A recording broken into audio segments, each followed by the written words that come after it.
Hello friends, मैं कशिश कपूर आपका उम्मीद चैनल में बहुत बहुत स्वागत करती हूँ। आई होप आप सभी अच्छे होंगे और अच्छे से अपनी प्रिपरेशन कर रहे होंगे। आज हम 12 सितंबर शिफ्ट 1 का 2024 में आया हुआ सीजीएल का पेपर करेंगे, जीएस का। इससे पहले हम 11 सितंबर शिफ्ट 1, शिफ्ट 2 और शिफ्ट 3 का पेपर कर चुके हैं। अगर आपने वो वीडियो जाके नहीं देखा है तो आप देख सकते हैं चैनल पर जाके। आइए आज का वीडियो शुरू करते हैं। पहला क्वेश्चन है, निम्नलिखित में से कौन बांसुरी का विश्व प्रसिद्ध वादक है? ऑप्शंस हैं एम.एस. सुब्बुलक्ष्मी, रविशंकर, हरिप्रसाद चौरसिया या बिस्मिल्लाह खां।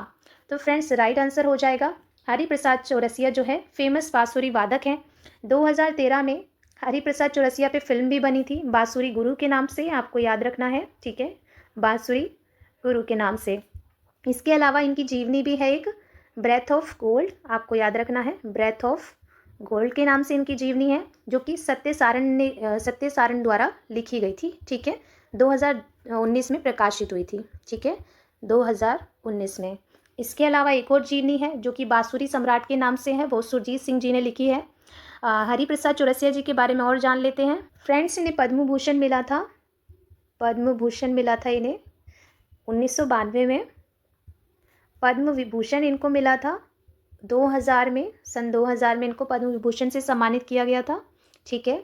अच्छा, एम.एस. सुब्बुलक्ष्मी के बारे में जान लेते हैं। ये संगीतज्ञ हैं, सिंगर हैं, ठीक है।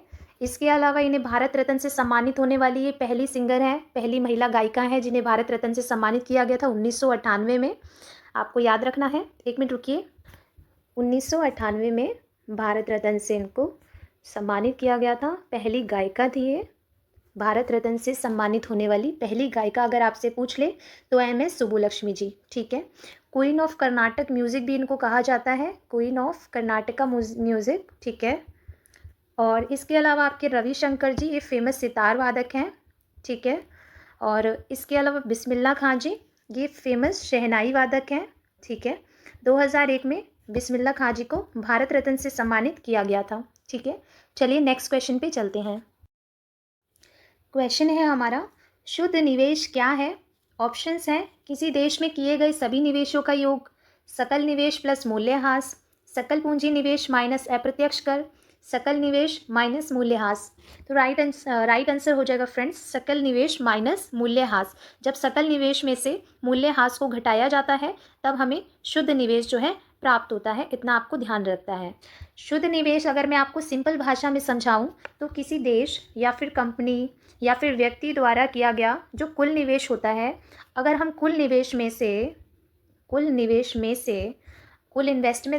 इन्वेस्टमेंट में से उसका जो पुराना या फिर ख़राब हो चुका सामान है उसको हटा दें, उसके हिसाब को घटा दें, तो फिर हमारा शुद्ध निवेश हमें प्राप्त हो जाता है, ठीक है। डेप्रिसिएशन अगर हम हटा दें कुल निवेश में से तो हमें शुद्ध निवेश प्राप्त हो जाता है। चलिए नेक्स्ट क्वेश्चन पे चलते हैं।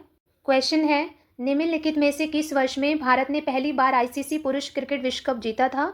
ऑप्शंस हैं 1996, 1992, 1987 या 1983। राइट आंसर हो जाएगा 1983 में भारत ने पहली बार अपना आईसीसी क्रिकेट पुरुष विश्व कप जीता था, ठीक है। 1983 में कपिल देव की कैप्टनसी में, ठीक है, कपिल देव उस समय कप्तान थे। वेस्ट इंडीज़ को हराया था इंडिया ने, किसको हराया था? वेस्ट इंडीज़ को।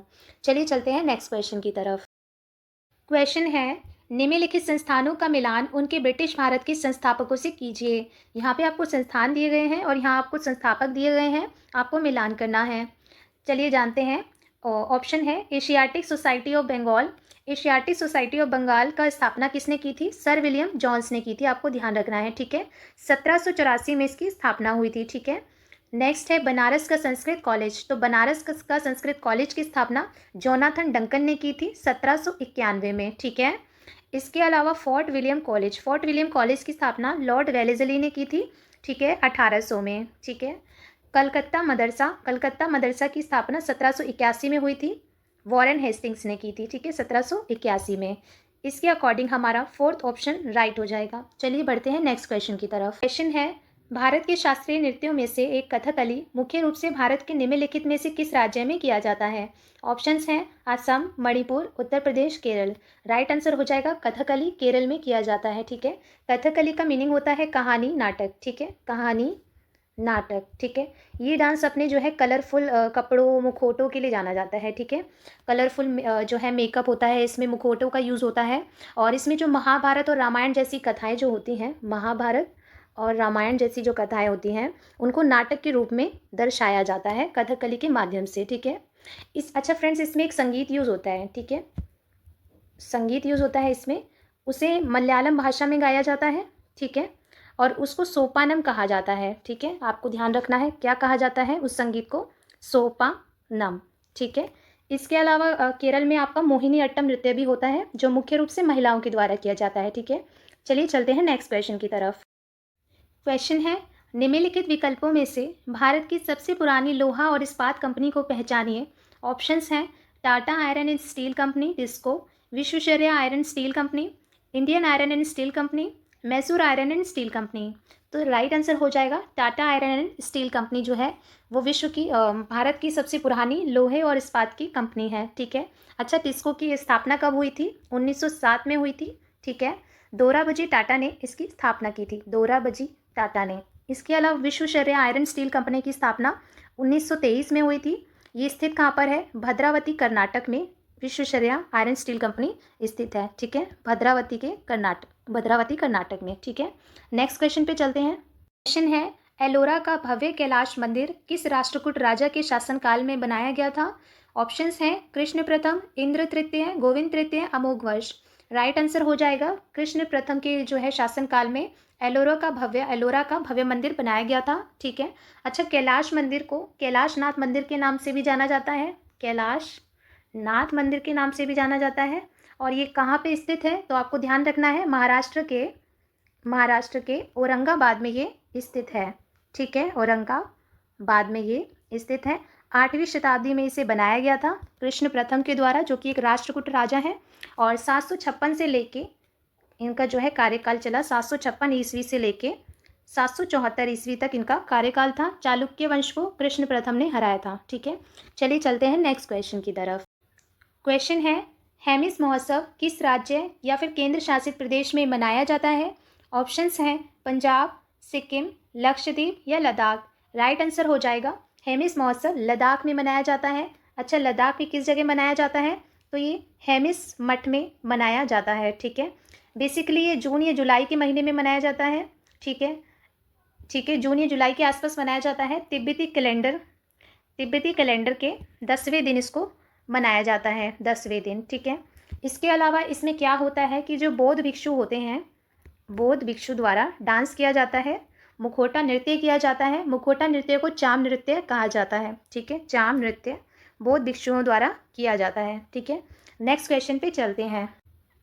क्वेश्चन है फ्रेंड्स, निम्नलिखित में से एशिया की सबसे बड़ी कृत्रिम झील कौन सी है? ऑप्शन है नैनी झील, भोपाल झील, डल झील या चिल्का झील। राइट आंसर हो जाएगा भोपाल झील जो है एशिया की सबसे बड़ी कृत्रिम झील है, ठीक है। भोपाल को झीलों का शहर भी कहते हैं, ठीक है। झीलों का शहर कहते हैं, आपको ध्यान रखना है। इसके अलावा भोपाल जो है वो मध्य प्रदेश की राजधानी है, मध्य प्रदेश की कैपिटल भोपाल है। इसके अलावा भोपाल में 2 प्रमुख जल निकाय हैं, ठीक है। 2 प्रमुख जल निकाय हैं, ठीक है। पहला है ऊपरी झील, ऊपरी झील को हम भोजताल झील भी कहते हैं, ठीक है। क्या कहते हैं ऊपरी झील को? भोजताल झील कहते हैं, क्योंकि इसे राजा भोज ने बनवाया था, ठीक है। राजा भोज ने बनवाया था। इसके अलावा निचली झील भी है यहाँ पर, जिसे छोटा तालाब कहते हैं, ठीक है। 11वीं शताब्दी में ऊपरी झील को बनवाया गया था, ये भी आपको ध्यान रखना है, राजा भोज के द्वारा। चलिए नेक्स्ट क्वेश्चन पे चलते हैं। क्वेश्चन है, 2002 में जाकिर हुसैन को किस पुरस्कार से सम्मानित किया गया था, जिससे वे सबसे कम उम्र के तबला वादक बन गए थे? ऑप्शन है संगीत नाटक अकादमी पुरस्कार, ग्रैमी पुरस्कार, पद्म भूषण या national heritage fellowship. Right answer हो जाएगा 2002 में पद्म भूषण से जाकिर हुसैन को सम्मानित किया गया था। इसके अलावा पद्मश्री से 1988 में इन्हें सम्मानित किया गया था, ठीक है। पद्म भूषण से इनको 2002 में सम्मानित किया गया था। संगीत नाटक अकादमी पुरस्कार से इनको 1990 में सम्मानित किया गया था। फ्रेंड्स, जाकिर हुसैन को जो है तबले का जादूगर भी कहते हैं, ठीक है। तबले का जादूगर इनको कहा जाता है। अच्छा, इनके जो पिता हैं वो भी तबला वादक थे। आपको ध्यान रखना है, इनके जो पिता थे फ्रेंड्स, उस्ताद अल्लाह रखा, वो भी फेमस जो है तबला वादक थे। ठीक है, उस्ताद अल्लाह रखा के बेटे हैं जाकिर हुसैन। चलिए नेक्स्ट क्वेश्चन पे चलते हैं। तो क्वेश्चन है, राइजोबियम, नाइट्रोसोमनास और नाइट्रोबैक्टर जैसे सूक्ष्म जीवों का उपयोग किसके लिए किया जाता है? ऑप्शंस है नाइट्रोजन चक्र, कार्बन चक्र, जल चक्र या गंधक चक्र। राइट आंसर हो जाएगा आपका नाइट्रोजन चक्र। ठीक है, नाइट्रोजन चक्र आपका राइट आंसर हो जाएगा। नाइट्रोजन चक्र फ्रेंड्स वो प्रक्रिया होती है जिसमें जो नाइट्रोजन होती है वो वायुमंडल, ठीक है, मिट्टी, ठीक है, और पौधे और आपके जानवर और सूक्ष्म जीवों के बीच में नाइट्रोजन घूमती है। ठीक है, और पौधे जानवरों के लिए जो है नाइट्रोजन बहुत ही इंपॉर्टेंट होती है। क्यों? क्योंकि ये जो प्रोटीन और जो है उनके डीएनए का इंपॉर्टेंट पार्ट होती है नाइट्रोजन। ठीक है, और राइजोबियम, नाइट्रोसोमनास और नाइट्रोबैक्टर, ये जो तीनों ही बैक्टीरिया होते हैं ये नाइट्रोजन चक्र में जो है मदद करते हैं। ठीक है, और मिट्टी को फर्टाइल करते हैं, उपजाऊ करते हैं। ठीक है, आइए नेक्स्ट क्वेश्चन पे चलते हैं। क्वेश्चन है, 1857 के सिपाही विद्रोह के संदर्भ में निम्नलिखित में से किस तारीख को मेरठ के सैनिकों ने दिल्ली के लिए अपनी यात्रा शुरू की? ऑप्शंस हैं 10 मई, 19 अप्रैल, 2 जून, 29 मार्च। राइट आंसर हो जाएगा 10 मई। ठीक है, तो फ्रेंड्स 1857 का जो स्वतंत्रता संग्राम था वो एक्चुअली में मेरठ शहर में जो है सिपाही विद्रोह मेरठ शहर में शुरू हुआ था। ठीक है, और मेरठ से फिर ये पूरे उत्तर भारत में फैल गया था। ठीक है, और बेसिकली ये हुआ क्या था, क्यों था, इसका कारण क्या था? ठीक है, इसका कारण ये था कि भारतीय सैनिकों ने जो चर्बी लगे कारतूस थे उनको दांतों से काटने से इनकार कर दिया था। ठीक है, और इसका जो रिजल्ट होता है उसका रिजल्ट ये हुआ कि जो ईस्ट इंडिया कंपनी का जो शासन है वो समाप्त हो गया। ठीक है, और इसकी जगह में 1858 का भारत शासन अधिनियम आया जिसमें ब्रिटिश क्राउन ने शासन किया भारत पे। और एक्चुअल में इसको 1857 के सिपाही विद्रोह को भारत का जो है प्रथम स्वतंत्रता संग्राम कहते हैं। ठीक है, प्रथम स्वतंत्रता संग्राम इसको कहते हैं। ठीक है, इसके अलावा इसके जो मुख्य नेता थे, इम्पॉर्टेंट नेता थे जो जिन्होंने मेन भूमिका इसमें निभाई, वो थे बहादुर शाह जफ़र। ठीक है, बहादुर शाह जफ़र। इसके अलावा रानी लक्ष्मीबाई। ठीक है, इसके अलावा बेगम हजरत महल, बेगम हजरत महल। इसके अलावा खान बहादुर खान जो थे इसके मुख्य नेता थे। आइए नेक्स्ट क्वेश्चन की तरफ चलते हैं। तो क्वेश्चन है, 2022 और 23 में भारत द्वारा आयोजित G20 के लिए निम्नलिखित में से किसे शेरपा चुना गया था? ऑप्शंस हैं पीयूष गोयल, अश्विनी वैष्णव, शक्तिकांत दास या अमिताभ कांत। राइट आंसर हो जाएगा अमिताभ कांत को G20 के लिए शेरपा चुना गया था। ठीक है, अमिताभ कांत जो है इनक्रेडिबल इंडिया, ठीक है, incredible India, India, God's own country, God's own country, ठीक है, इसके जो है निर्माता हैं। इसके अलावा इन्होंने मेक इन इंडिया स्टार्टअप के लिए, मेक इन इंडिया के लिए जैसी पहलों में इन्होंने अहम योगदान दिया है। ठीक है, अच्छा शेरपा का मतलब आप बता सकते हैं कि शेरपा कौन होते हैं? शेरपा का जो मतलब होता है, मैं जैसे कि शेरपा जो नाम है ना वो नेपाल से लिया गया है। ठीक है, जो नेपाल की शेरपा जनजाति होती है, जनजाति है, वो हिमालय में पर्वतारोहियों को जो है रास्ता दिखाने के लिए फेमस है। ठीक है, और इजी लैंग्वेज में आपको बताऊं तो जो शेरपा होते हैं वो अंतर्राष्ट्रीय बैठकों में किसी देश का वरिष्ठ जो है प्रतिनिधि होता है, जो बैठक के पहले की जो भी सारी इंपॉर्टेंट तैयारियां करता है और देश के लिए जो है नीतियां तय करने में हेल्प करता है। ठीक है, तो जैसे कि अमिताभ कांत। ठीक है, तो क्वेश्चन है, पूर्वांचल हिमालय में शामिल नहीं है। ऑप्शंस हैं नागा पहाड़ियाँ, पीर पंजाल पर्वतमाला, मणिपुर की पहाड़ियाँ या मिज़ो पहाड़ियाँ। राइट आंसर हो जाएगा पीर पंजाल पर्वतमाला पूर्वांचल हिमालय में शामिल नहीं है। ठीक है, अच्छा पीर पंजाल पर्वतमाला कहाँ पर है आप बता सकते हैं? ये कश्मीर क्षेत्र में है। ठीक है, इसका नाम जो है पीर पंजाल दर्रे के नाम पे रखा गया है। ठीक है, पीर पंजाल दर्रे के नाम पे इसका जो है नाम रखा गया है। इसके अलावा इंद्रासन पीर पंजाल पर्वतमाला की सबसे ऊंची चोटी है। ठीक है, क्या इंद्रासन जो है पीर पंजाल पर्वतमाला की सबसे ऊंची चोटी है। ठीक है, चलिए नेक्स्ट क्वेश्चन पे चलते हैं। क्वेश्चन है, हॉकी में भारत ने ओलंपिक में अपनी शुरुआत किस वर्ष की थी? ऑप्शंस हैं 1936, 1932, 1924 या 1928। तो राइट आंसर हो जाएगा 1928 में हॉकी में भारत ने अपनी ओलंपिक में पहली शुरुआत की थी। ठीक है, कहाँ पर हुआ था ये? एम्स्टर्डम में। ठीक है, 1928 में पहली बार भारत ने हिस्सा लिया था और नीदरलैंड को हराकर जो है नीदरलैंड को भारत ने हराया था और गोल्ड जीता था भारत ने। ठीक है, इसके अलावा 1928 से लेके 1956 तक भारत ने 6 गोल्ड जो है हॉकी में जीते। ठीक है, चलिए नेक्स्ट क्वेश्चन पे चलते हैं। क्वेश्चन है, एक छात्र अपने स्कूल के असाइनमेंट में पार्क में उपयोग करने के लिए घर पर खाद कैसे बनाते हैं, इस पर एक सत्र ले रहा है और वह कौन सा मौलिक कर्तव्य निभा रहा है। ऑप्शंस हैं व्यक्तिगत और सामूहिक गतिविधि के सभी क्षेत्रों में उत्कृष्टता के लिए प्रयास करना, सार्वजनिक संपत्ति की रक्षा करना और हिंसा का त्याग करना, थर्ड वैज्ञानिक स्वभाव, मानवतावाद और जांच की भावना का विकास करना, फोर्थ है प्राकृतिक पर्यावरण की रक्षा और सुधार करना। राइट आंसर हो जाएगा छात्र प्राकृतिक पर्यावरण की रक्षा और सुधार करने का मौलिक कर्तव्य निभा रहा है। ठीक है, अच्छा, मौलिक कर्तव्य जो है 1976 में 42वें संविधान संशोधन द्वारा इन्हें जोड़ा गया था। ठीक है, इसके अलावा इसे किस कमेटी की सिफारिश पे संविधान में शामिल किया गया था? स्वर्ण सिंह समिति। ये क्वेश्चन कई बार एग्जाम में आया हुआ है। ठीक है, इसके अलावा मौलिक कर्तव्य जो है कहाँ से लिए हैं आप बता सकते हैं? किनके संविधान से प्रेरित हैं? तो रूस के संविधान से मौलिक कर्तव्य जो है प्रेरित है। इसके अलावा टोटल कितने मौलिक कर्तव्य हैं? तो आपको ध्यान रखना है 11 मौलिक कर्तव्य हैं। पहले इनकी संख्या 10 थी, लेकिन अनुच्छेद आपका जो पहले 10 थी, लेकिन 2002 में जो है 86वें संविधान संशोधन द्वारा जो है 11वां मौलिक कर्तव्य जोड़ा गया। ठीक है, 11वां मौलिक कर्तव्य क्या था? 6 से 14 वर्ष के बच्चों के लिए 6 से 14 वर्ष के बच्चों को जो है शिक्षा दिलाना। क्वेश्चन है, अगस्त 2022 में सामाजिक न्याय और अधिकारिता मंत्रालय ने 75 नगर पालिकाओं में भीख मांगने में लगे लोगों को व्यापक पुनर्वास सेवाएं प्रदान करने के उद्देश्य से डैश योजना शुरू की। ऑप्शन है ट्विंकल 75, बीन 75, स्माइल 75 या राइस 75। तो राइट आंसर हो जाएगा स्माइल 75। 15 अगस्त 2022 को हमारी आज़ादी को 75 साल पूरे हो गए थे। इसी उपलक्ष्य में सरकार ने स्माइल योजना के तहत स्माइल 75 जो है कार्यक्रम शुरू किया। इस योजना में इसमें क्या किया गया? जो नगर निगम क्षेत्रों में भीख मांगने वाले लोग थे उनकी पहचान की गई, फिर उनको आवास, भोजन और कुछ कौशल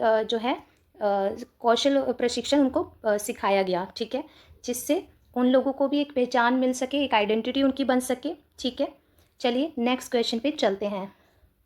क्वेश्चन है, वित्तीय सेवाओं अर्थात एक बुनियादी बचत और जमा खाते, प्रेषण, ऋण, बीमा, पेंशन तक किफ़ायती तरीके से पहुंच सुनिश्चित करने के लिए राष्ट्रीय वित्तीय समावेशन मिशन कौन सा है? ऑप्शन है दीनदयाल अंत्योदय योजना, दीनदयाल उपाध्याय ग्रामीण कौशल योजना, स्वर्ण जयंती ग्राम स्वरोजगार योजना या प्रधानमंत्री जनधन योजना। राइट आंसर हो जाएगा प्रधानमंत्री जनधन योजना। ये 15 अगस्त 2014 में शुरू की गई थी। ठीक है, जिसमें कि आप ज़ीरो बैलेंस के साथ, शून्य राशि के साथ बचत या फिर चालू खाता आप खोल सकते हैं और खाता धारकों को एक मुफ्त डेबिट कार्ड दिया गया। ठीक है, इसके अलावा 1 लाख रुपए तक का दुर्घटना कवर भी उनको प्रदान किया गया। ठीक है, चलिए नेक्स्ट क्वेश्चन पे चलते हैं। क्वेश्चन है, अगस्त 2022 में सामाजिक न्याय और अधिकारिता मंत्रालय ने 75 नगर पालिकाओं में भीख मांगने में लगे लोगों को व्यापक पुनर्वास सेवाएं प्रदान करने के उद्देश्य से डैश योजना शुरू की। ऑप्शन है ट्विंकल 75, बीन 75, स्माइल 75 या राइस 75। तो राइट आंसर हो जाएगा स्माइल 75। 15 अगस्त 2022 को हमारी आज़ादी को 75 साल पूरे हो गए थे। इसी उपलक्ष्य में सरकार ने स्माइल योजना के तहत स्माइल 75 जो है कार्यक्रम शुरू किया। इस योजना में इसमें क्या किया गया? जो नगर निगम क्षेत्रों में भीख मांगने वाले लोग थे उनकी पहचान की गई, फिर उनको आवास, भोजन और कुछ कौशल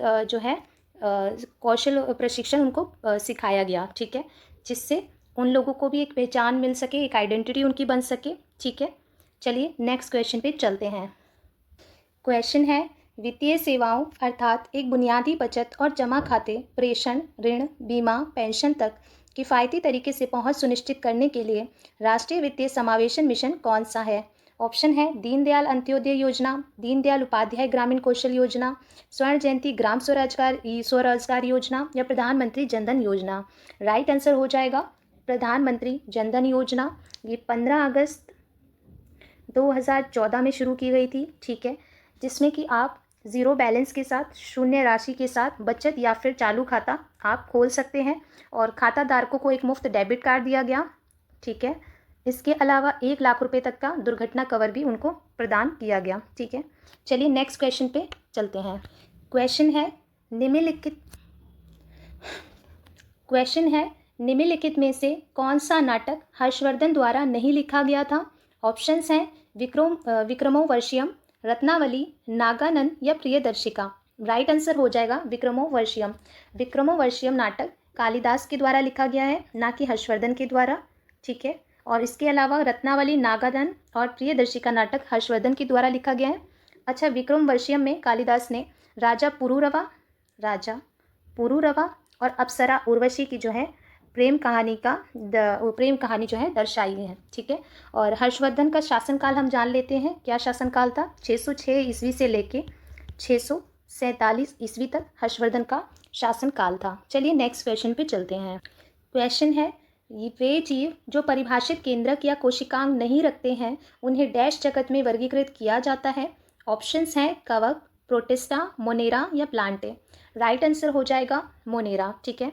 मोनेरा जो जीव होते हैं वो तो एक ही कोशिका से बने होते हैं, ठीक है, एक कोशिकीय होते हैं। इसके अलावा इनका जो कोशिका केंद्रक होता है वो पूरी तरह से विकसित नहीं हो पाता है, ठीक है। जो केंद्रक होता है वो पूरी तरह से विकसित नहीं हो पाता, ठीक है, विकसित नहीं हो पाता।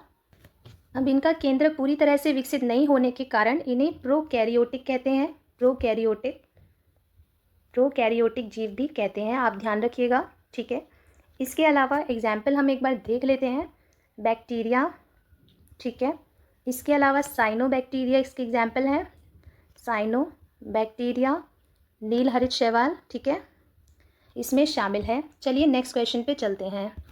क्वेश्चन है भारतीय संविधान का कौन सा अनुच्छेद ये प्रावधान करता है कि भारत का एक उपराष्ट्रपति होगा? ऑप्शंस है अनुच्छेद 61, अनुच्छेद 63, अनुच्छेद 65 या अनुच्छेद 62। राइट आंसर हो जाएगा अनुच्छेद 63। ये प्रावधान करता है कि भारत का एक उपराष्ट्रपति होगा। राष्ट्रपति की मृत्यु, त्यागपत्र या फिर महाभियोग या अन्य किसी डिफ़िकल्ट परिस्थिति में राष्ट्रपति की अनुपस्थिति में जो उपराष्ट्रपति है वो राष्ट्रपति के रूप में कार्य करता है, ठीक है। अच्छा, अनुच्छेद 61 किससे रिलेटेड है? ये महाभियोग से रिलेटेड है कि राष्ट्रपति को हटाने की प्रक्रिया को जो है महाभियोग कहते हैं। चलिए नेक्स्ट क्वेश्चन पे चलते हैं। क्वेश्चन है एक एथलीट द्वारा फेंका गया भाला डैश गति में होता है। ऑप्शन है दोलनीय, आवर्ती, रेखीय, वक्र रेखीय। राइट आंसर हो जाएगा एथलीट द्वारा फेंका गया भाला वक्र रेखीय गति में होता है। चलिए नेक्स्ट क्वेश्चन पे चलते हैं। क्वेश्चन है हरित क्रांति तकनीक के परिणाम स्वरूप 1965 से 66 में 72.4 मिलियन टन से बढ़कर 1978 से 1979 में डैश मिलियन टन अनाज उत्पादन में वृद्धि हुई। 150.8, 165.9, 131.9 या फिर 141.2। राइट आंसर हो जाएगा 131.9 तक की जो है अनाज उत्पादन में वृद्धि हुई 1978 से लेके 1979 में, ठीक है। चलिए नेक्स्ट क्वेश्चन पे चलते हैं। क्वेश्चन है H2S2O7 में S की ऑक्सीकरण संख्या की गणना कीजिए। 3, 7, 6 या 2। राइट आंसर हो जाएगा S की ऑक्सीकरण की संख्या 6 है। चलो नेक्स्ट क्वेश्चन पे चलते हैं। क्वेश्चन है निम्नलिखित में से कौन सा संशोधन हवाई अड्डा आर्थिक नियामक प्राधिकरण AERA संशोधन अधिनियम 2021 में नहीं किया गया है? ऑप्शन है सरकार किसी भी हवाई अड्डे को केवल अधिसूचना द्वारा प्रमुख हवाई अड्डा घोषित कर सकती है। ऑप्शन सेकंड है सरकार लाभदायक और नुकसान उठाने वाले हवाई अड्डों को एक साथ जोड़ेगी। ऑप्शन थर्ड है सरकार संभावित बोलीदाताओं को PPA मोड में हवाई अड्डों को एक पैकेज के रूप में प्रवेश कर सकती है। ऑप्शन 4 है एक प्रमुख हवाई अड्डा वह है जिसका वार्षिक यातायात न्यूनतम 35 लाख यात्रियों का होता है। राइट आंसर हो जाएगा आपका 4। एक प्रमुख हवाई अड्डा वह है जिसका वार्षिक यातायात न्यूनतम 35 लाख यात्रियों का होता है 2008 के नियम अनुसार, ठीक है। 2008 के नियम अनुसार एक प्रमुख हवाई अड्डा वो होता है जिसमें हर 1 साल के अंदर अंदर कम से कम 35 लाख यात्रियों को जो हवाई अड्डा सेवा देता है, ठीक है। 35 लाख यात्रियों का जो है आवागमन होता है, ठीक है। तो और भारत का पहला हवाई अड्डा आप बता सकते हैं? भारत का पहला हवाई अड्डा है जो है जुहू एयरपोर्ट, मुंबई, 1928 में इसकी स्थापना हुई थी, ठीक है। तो फ्रेंड्स आज का वीडियो यहीं समाप्त होता है। आई होप अच्छे से आपको समझ में आ रहा होगा। जितना भी मैंने कराया है वीडियो आपको अच्छा लग रहा होगा। अगर मेरी मेहनत आपको थोड़ी सी भी अच्छी लग रही है तो आप चैनल को प्लीज़ सपोर्ट कीजिए, लाइक कीजिए, सब्सक्राइब कीजिए, अपने फ्रेंड सर्कल में शेयर कीजिए और एग्ज़ाम में जाने से पहले जीएस के PYQs ज़रूर करके जाइए। खुश रहिए, हँसते रहिए। Thank you so much. आपका बहुत बहुत धन्यवाद।